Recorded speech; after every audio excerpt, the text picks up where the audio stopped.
Entonces vamos a hablar de la iglesia de Tiatira, que es la cuarta carta que escribe el ángel a las iglesias. Y la semana pasada empezamos, es una carta un poquito larga, entonces no la pudimos terminar, entonces la vamos a terminar esta semana.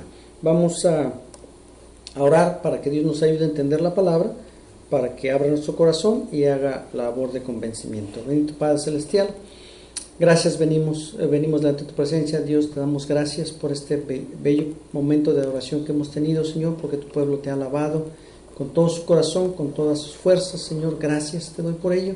Y Padre, en esta hora que vamos a estudiar la palabra, te ruego, Señor, que tú pongas en nosotros un corazón receptivo, que podamos retener la palabra, Señor, y que si tú hablas a nuestro corazón, nos redarguyes para hacer algo diferente, Señor, para ser mejores para ti, Señor, que permitas que lo podamos llevar a cabo y que permitas, Señor, que podamos aprender más de ti y vivir para ti, Señor.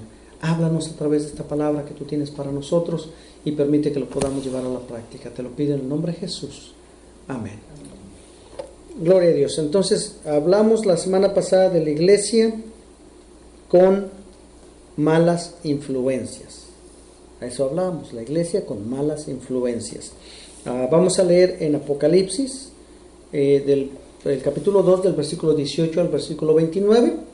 Es un poquito largo, por eso fue que no acabamos la semana pasada. Dice así: y escribe al ángel de la iglesia en Tiatira, el Hijo de Dios, el que tiene ojos como llama de fuego y pies semejantes al bronce bruñido, dice esto: yo conozco tus obras y amor y fe y servicio y tu paciencia, y que tus obras postreras son más que las primeras.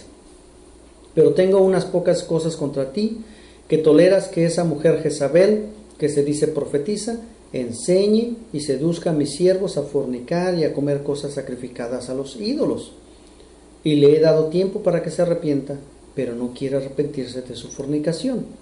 He aquí, yo la arrojo en cama y en gran tribulación a los que con ella adulteran, si no se arrepienten de las obras de ella.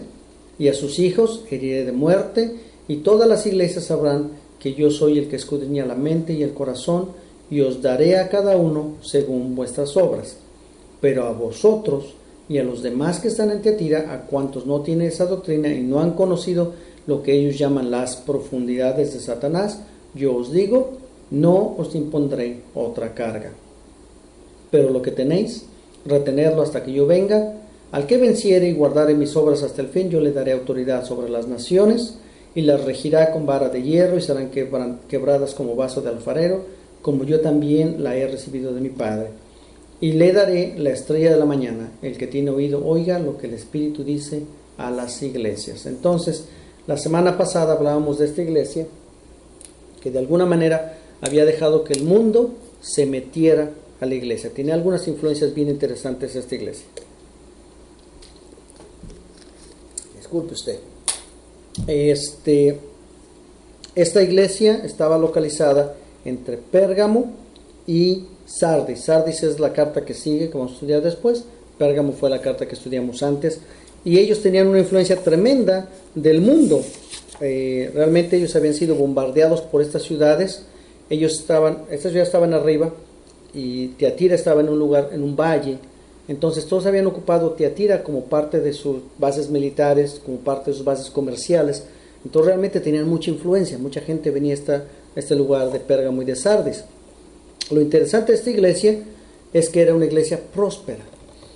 Dice el versículo 19: yo conozco tus obras y amor y fe y servicio, tu paciencia, que tus obras postreras son más que las primeras.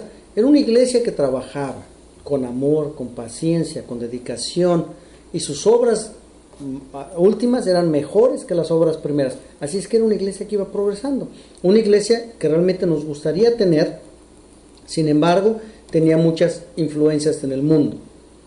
Mire, si cambiamos un poquito de tema y hablamos de los trabajos que hoy en día se ofrecen para que vaya uno a trabajar, uno pensaría que trabajar fabricando cohetes para ir a la luna o para ir a Marte debe ser algún trabajo complicado. Yo pienso que si usted aplica para eso, usted debe tener mucho conocimiento, muchas escuelas y mucha responsabilidad, muy complicado. Si usted aplica para ser repartidor de comida, de pizzas o de Chinese o lo que sea, pues no se requiere tanto conocimiento. Yo creo que es más fácil encontrar un trabajo de repartidor de comida que de fabricación de cohetes. Para repartir comida se requiere muy poquitas cosas. Primero, que sepa manejar. Segundo, que sepa la zona. Y tercero, que sepa contar dinero. Nada, es todo lo que se pide, no se pide más nada. Y si le piden que tenga carro, le piden un carro que por lo menos no se descomponga, aunque no esté bonito, pero que funcione.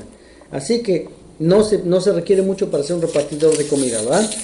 La iglesia es un poco similar a un repartidor de comida. La iglesia es simple. Nosotros los humanos la hacemos complicada.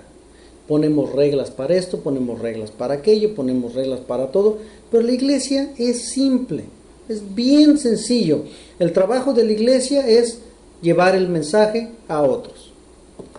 Y cuando los otros han recibido el mensaje, enseñarles de las Escrituras. Y ya que aprenden las Escrituras, convivir juntos unos con otros para que oremos unos por los otros. Si la hermana tiene un problema, si la hermana tiene un problema, si la hermana tiene un problema, como iglesia oramos. No hacemos chisme, no hacemos nada. No lo ponemos en Facebook, oramos unos por otros.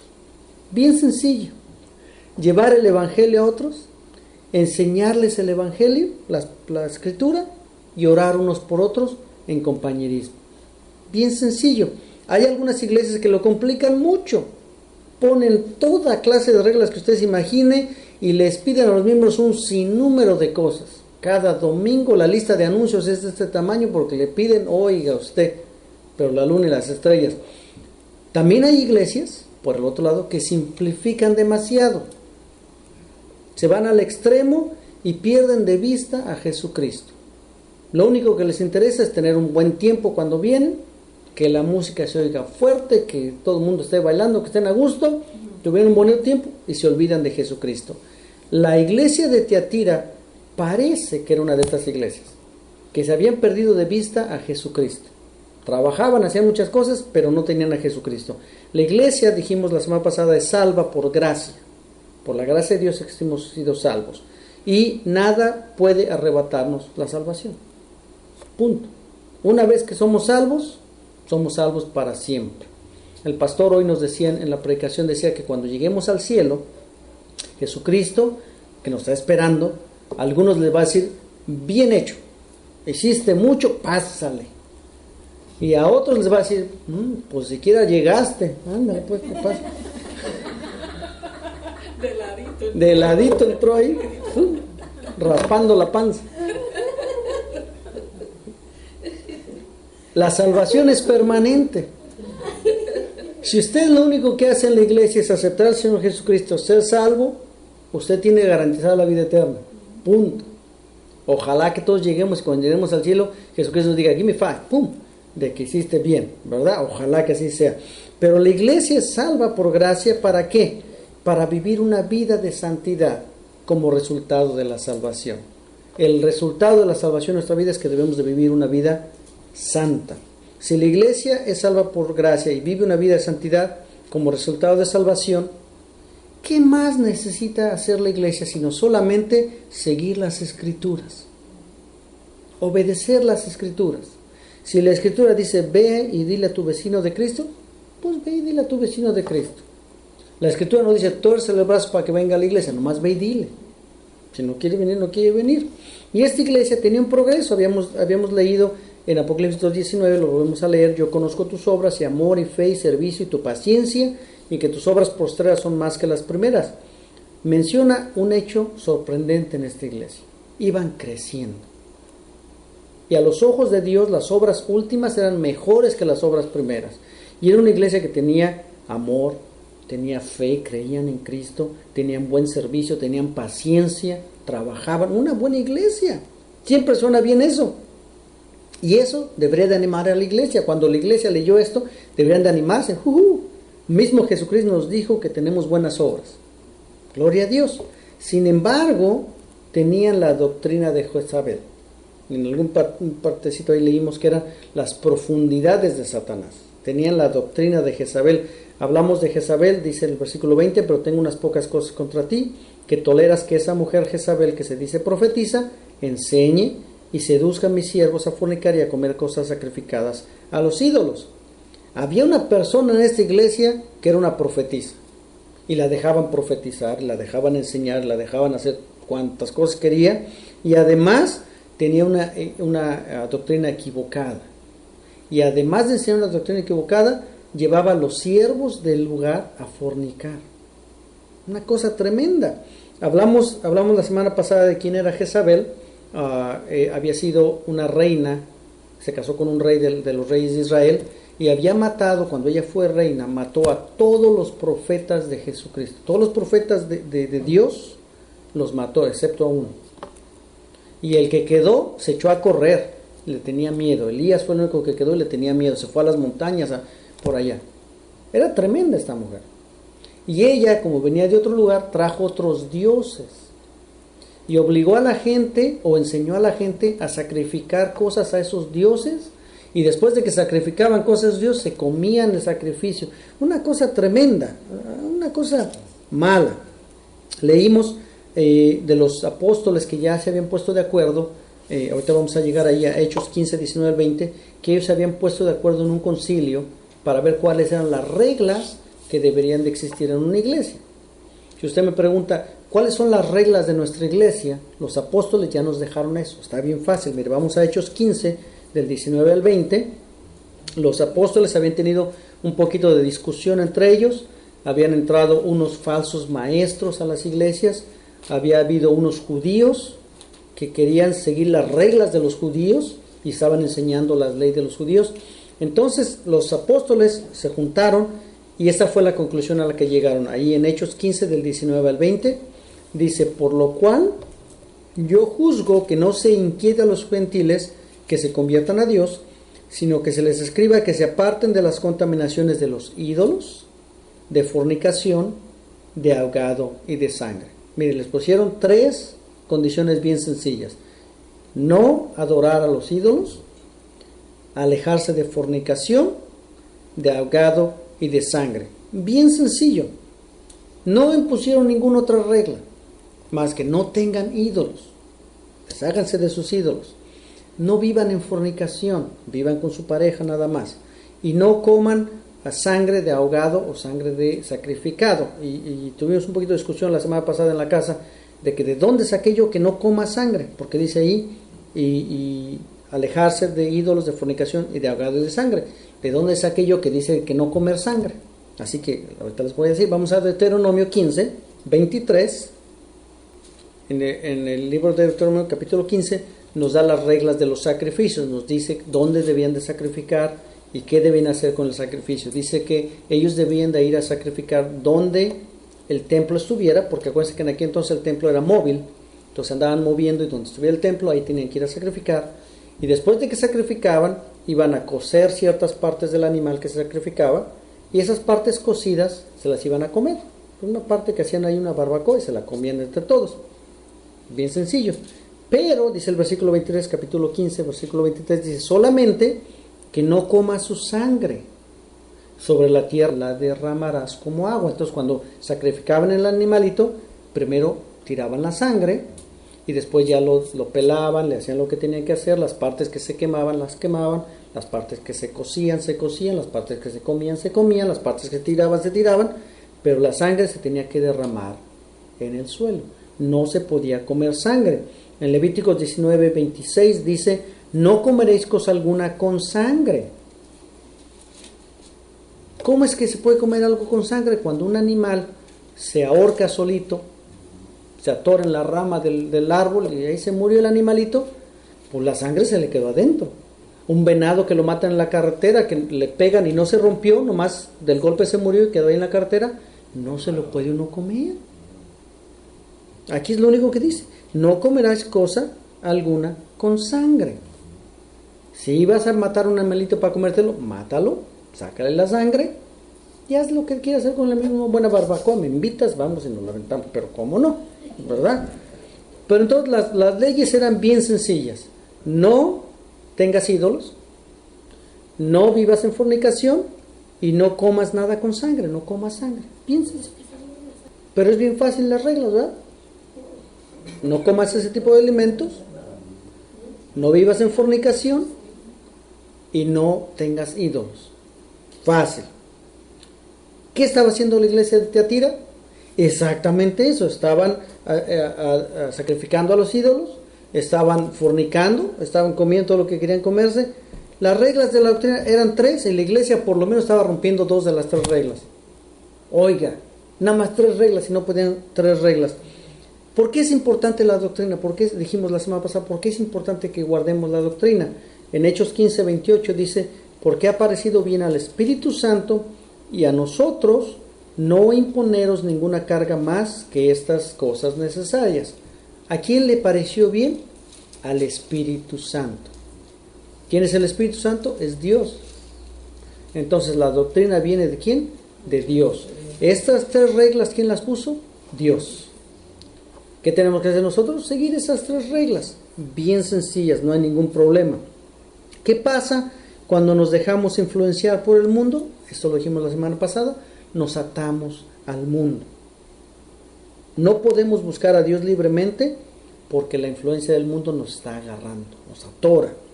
Dijimos la semana pasada, cuando nos dejamos influenciar por el mundo, la doctrina se compromete. El testimonio se daña.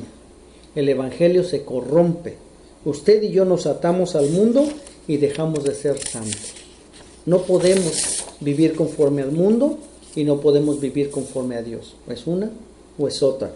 Decíamos la semana pasada, cada vez que usted y yo ponemos a Dios en segundo lugar, las cosas del mundo toman el primer lugar, inmediatamente. ¿Cuáles son las cosas del mundo? ¿Cómo puedo saber qué es lo que me está influenciando? Tuvimos algunos ejemplos la semana pasada. Todas las cosas que lo llevan a vivir una vida que no le agrada a Dios, esas son las cosas del mundo. Algunos ejemplos. Cuando usamos groserías, comprometemos el testimonio, porque no podemos con la misma boca maldecir y predicar el evangelio. Cuando vivimos una vida fuera del orden de Dios, no podemos decir que somos cristianos y que al mismo tiempo desobedecemos a Dios. Cuando permitimos que las bebidas, las fiestas, la vida social nos distraiga del servicio de Dios, no podemos interrumpir la fiesta a la mitad y decir que somos cristianos. Con una mano la copa de brandy y en otra, yo soy cristiano. No podemos. Se compromete el testimonio, se corrompe el asunto y en lugar de ayudar, estorbamos. Así que no podemos vivir eso, nos atamos y detenemos el evangelio. En Apocalipsis 2:21 dice Jesucristo, y le he dado tiempo para que se arrepienta esta mujer, pero no quiere arrepentirse de su fornicación. Dura, no quería cambiar, pero difícil. ¿Qué le pasa entonces a Dios? Dios es paciente. Dios va a tratar con usted, le va a picar una costilla primero. ¿No entendiste? Bueno, te va a pegar en el costado. ¿No entendiste? Te va a agarrar el pescuezo. ¿No entendiste? Te va a apretar hasta que te duela. Y va a decir, y te he dado tiempo para que te arrepientes, pero no te arrepientes. Dios es paciente, pero su paciencia se termina. Por tanto, tenemos que arrepentirnos y cambiar nuestra vida, nuestra manera de vivir. Y el punto que vamos a ver hoy, que no pudimos ver la semana pasada, este fue el resumen. Se llama la santidad de la iglesia. En Apocalipsis 2, 24, 25 dice, pero a vosotros y a los demás que están en Tiatira, a cuantos no tienen esa doctrina de la mujer esa Jezabel, y no han conocido lo que ellos llaman las profundidades de Satanás, yo os digo, no os impondré otra carga, pero lo que tenéis, retenerlo hasta que yo venga. Qué bueno es Dios. Él mismo no nos está imponiendo más cargas. Dice, no os impondré otra carga. Ya tienes suficientes problemas con los que tienes. No te voy a dar más. Nada más retén lo que tienes. No sueltes la salvación. No te alejes de Jesucristo. Él mismo ni siquiera nos está pidiendo que saquemos de la iglesia a aquellos que no siguen la sana doctrina. Ni siquiera dice, bueno, pues sáquenlo de la iglesia. No. Usted pensaría que Dios no quiere ese tipo de personas en la iglesia. Usted diría, no, Dios quiere solamente santurrones en la iglesia. No. Lo que Dios quiere, el negocio de Dios es transformar vidas. Entonces lo que Dios quiere es que esas personas que no saben de Dios, que no están siguiendo a Dios, que no están obedeciendo a Dios, que vengan para que Dios cambie sus vidas. Y cuando Dios cambia la vida, mire, cuando usted y yo fuimos transformados por el Espíritu Santo, cuando su vida y mi vida fueron cambiadas, la misericordia de Dios nos hizo ser agradecidos a Dios. Porque Dios nos alcanzó cuando estábamos en una condición que no merecíamos ser tocados por Dios. Pero Él no nos rechazó. Él quiere que las personas le alaben y le den la gloria por lo que Él hizo en su vida. Sus misericordias son nuevas cada mañana. El día de ayer a lo mejor estábamos bien enfermos. En la semana estuvimos enfermos. Hoy, mire usted, estamos de pie, estamos en la iglesia glorificando a Dios. Sus misericordias son nuevas cada mañana. Y además Dios hace algo más interesante. Amén. Vamos a Mateo 13, del 24 al 30. Es una parábola que a lo mejor la conocemos. Les había estado hablando el Señor Jesucristo con muchas parábolas a la gente. Y entre tantas dice esta parábola, empezando en el versículo 24, dice: les refirió otra parábola diciendo: el reino de los cielos es semejante a un hombre que sembró buena semilla en su campo. Pero mientras dormían los hombres, vino su enemigo y sembró cizaña entre el trigo y se fue. Cuando salió la hierba y dio fruto, entonces apareció también la cizaña. Y vinieron entonces los siervos del padre de familia y dijeron: Señor, ¿no sembraste buena semilla en tu campo? ¿De dónde pues tienes cizaña? Él les dijo: un enemigo ha hecho esto. Y los siervos dijeron: ¿quieres pues que vayamos y la arranquemos? Él les dijo: no sea que al arrancar la cizaña arranquéis también con ella al trigo. Dejad crecer juntamente lo uno y lo otro hasta la siega, y al tiempo de la siega yo, dice el Señor, yo diré a los segadores: recoged primero la cizaña y atadla en manojos para quemarla, pero recoged el trigo en mi granero. Mire qué interesante. El trabajo de la iglesia no es buscar a los que están mal. El trabajo de la iglesia no es juzgar a aquellos que no están siguiendo las escrituras, ni tampoco correrlos de la iglesia. La iglesia católica excomulgación, los excomulgan. Ellos sí, si usted comete alguno de los 7 pecados, no sé qué, capitales, lo sacan de la iglesia y no lo aceptan en ninguna iglesia. Y le mandan un boletín a todas las iglesias, no lo aceptan. No, Dios no quiere que nosotros juzguemos a nadie. No estamos aquí para juzgar su vida, ni para juzgar sus preferencias, ni para... No, para eso no estamos. Nosotros estamos aquí para buscar a Dios y para edificarnos unos a otros. Amén. Estamos aquí para edificarnos en amor. Si vamos a Romanos 15, del 1 al 2, dice así: así que los que somos fuertes debemos soportar las flaquezas de los débiles y no agradarnos a nosotros mismos. Cada uno de nosotros agrade a su prójimo en lo que es bueno para edificación. ¿Se da cuenta? Entonces, si usted se considera una persona cristiana madura, que usted ya sabe las escrituras, que usted vive una vida, no trate de levantarse el cuello y decir: no, pues yo soy santo. Tú no. No. Dice: si cada uno de nosotros agrade a su prójimo, que es en lo que es bueno para edificación. Entonces, en lugar de yo levantarme el cuello, voy a ser tu siervo y te voy a ayudar para que tú llegues a donde yo ya llegué, o a donde creo que llegué, a lo mejor ni he llegado. ¿Qué pasa entonces con los que no siguen los mandamientos de Dios? Si el trabajo de la iglesia es vivir una vida santa, para que a través de nuestro ejemplo otros sean edificados y otros rectifiquen su camino de Dios, si nuestro trabajo no es juzgar a los que están en las sillas, ¿qué pasa entonces con los que no siguen los mandamientos de Dios? Usted viene a la iglesia, ha estado en la iglesia 100 años, para que nadie sea incluido, 100 años y no ha hecho pero nada, y usted no acepta las escrituras. ¿Qué le va a pasar a usted? Acompáñeme otra vez a Apocalipsis 2, del 21 al 23, en la misma carta que estábamos leyendo. Dice: y le he dado tiempo para que se arrepienta, pero no quiere arrepentirse de su fornicación. He aquí, dice, yo la arrojo en cama y en gran tribulación a los que con ella adulteran, si no se arrepienten de las obras de ella. Y a sus hijos heriré de muerte, y todas las iglesias sabrán que yo soy el que escudriña la mente y el corazón, y os daré a cada uno según vuestras obras. Dios es el que juzga. Dios es el que juzga individualmente. A los que no se arrepienten, Él trata personalmente con cada uno de ellos. A esta mujer dice, la voy a arrojar en cama. Es decir, no sé si va a tener mucha enfermedad o qué sé yo. Y dice, y en gran tribulación a los que con ella adulteran, los que se juntaban con ella van a tener grandes problemas, si es que no se arrepienten. ¿Se da cuenta? Usted y yo tal vez diríamos, sería bueno que el trabajo de la iglesia fuera identificar a esos hermanos y darles duro con una varita, darles con la Biblia, que aprendan y que se enderezan. Pero ¿sabe qué? La iglesia se ha equivocado en el pasado. La iglesia se equivoca hoy y seguramente la iglesia se va a equivocar en el futuro. Nosotros no podemos ver su corazón, nosotros no podemos juzgar a nadie. Pero Jesucristo nunca se equivoca. Cuando Él juzga, no solamente juzga el pecado, pero también abre una puerta para el arrepentimiento. Porque su objetivo no es juzgarlo, su objetivo no es castigarlo, su objetivo es que usted se entregue a Jesucristo y cambie su corazón. Ese es el objetivo de Jesucristo. Todo aquel que cree en Jesús será salvo. Así. Especialmente aquellos que han pasado por el juicio de Dios, porque ellos saben lo que Dios quiere, han pasado por ese juicio. Dios quiere que usted y yo le entreguemos todo lo que tenemos.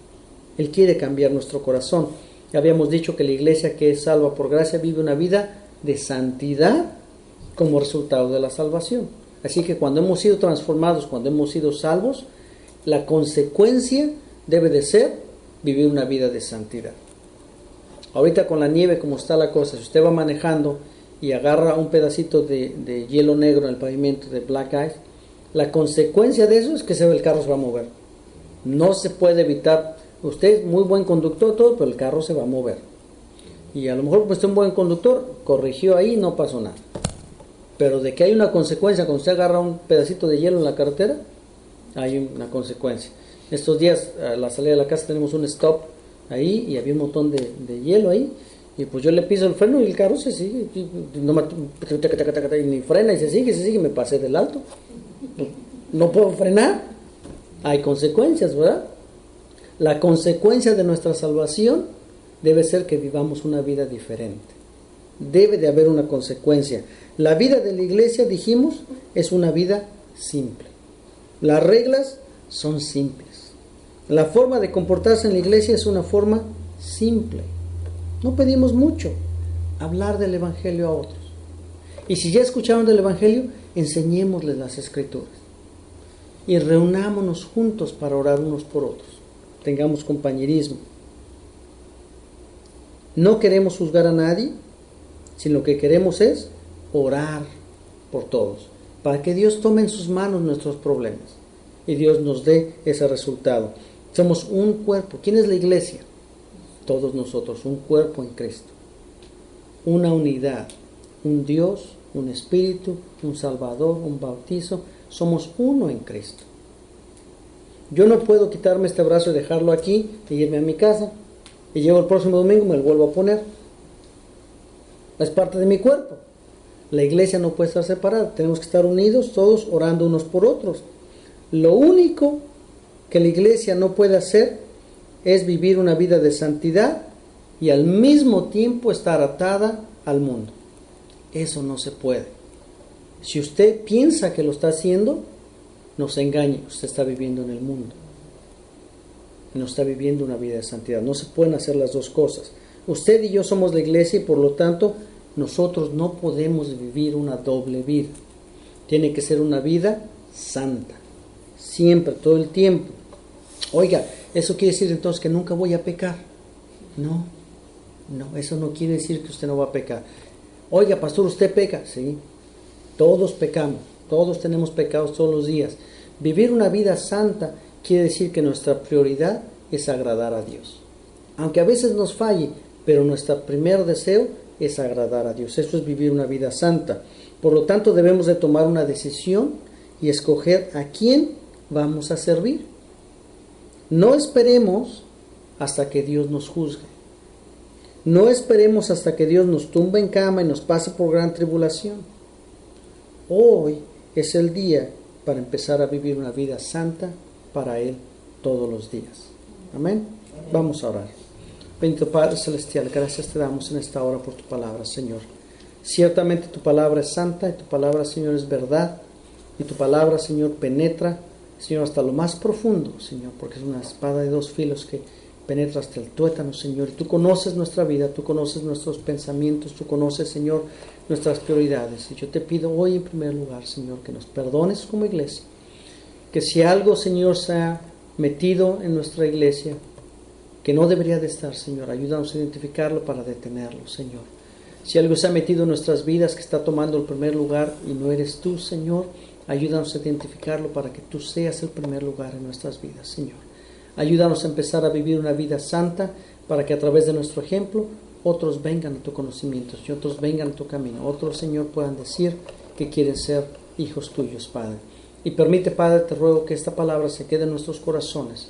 Que tú, Señor, la implantes en nuestra memoria para que recordemos y vivamos esta palabra. No solamente seamos oidores, sino que seamos, Señor, una iglesia que practica tu palabra todos los días. Gracias te doy por esta palabra. Te bendigo en el nombre de Jesucristo, nuestro querido Salvador. Amén.